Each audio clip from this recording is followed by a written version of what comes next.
Listen to that. This isn't a benchmark. It's basically crying for help. And after 4 years, my ASUS G14, has officially hit the thermal ceiling, and we are touching like nearly 100 degrees Celsius just walking through the night city. At these temps, the hardware is basically, I am committing suicide. So I am Mr. Public, and today we are doing a full thermal diagnosis. I'm going to prove why this laptop is failing and why I don't want to buy a new laptop yet. And I can out of engineer the factory for just 50 quids.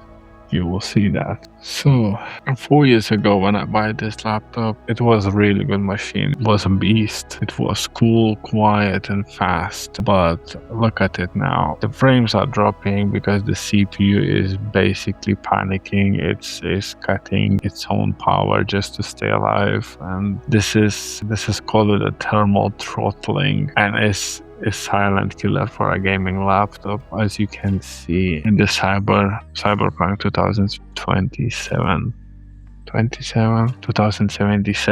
benchmark. Able to see that, like as soon as it went outside, at one point, like CPU even hit a 96 degrees. That's just crazy. To be honest, I'm barely able to touch my laptop. It's so hot. You can't even imagine.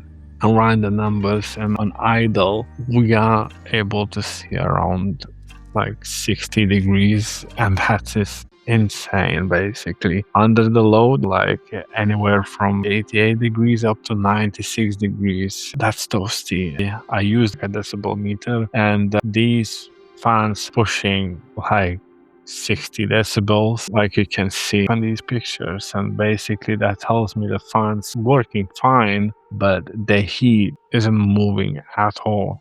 The factory thermal solution is basically failed. So here is the mission. Not following the manufacturer's procedures anymore. Clearly failed. We are going for a full liquid gasket mod. I'm using a liquid metal for a CPU and GPU, but with a custom barrier to make it 100% elite proof. We are going to make this 2021 hardware B26 standards, and we're gonna do that. You will see all the application on the next video. So this is a high-stake operation. One drop of the metal in the wrong place and this laptop could end up paperweight. The surgery happens soon. You will be able to see the video in the next week. So please subscribe and hit the like to this upcoming lab work. And don't miss that moment. We either save this machine or we're gonna kill it for good. We'll see you on the operation table. Thank you.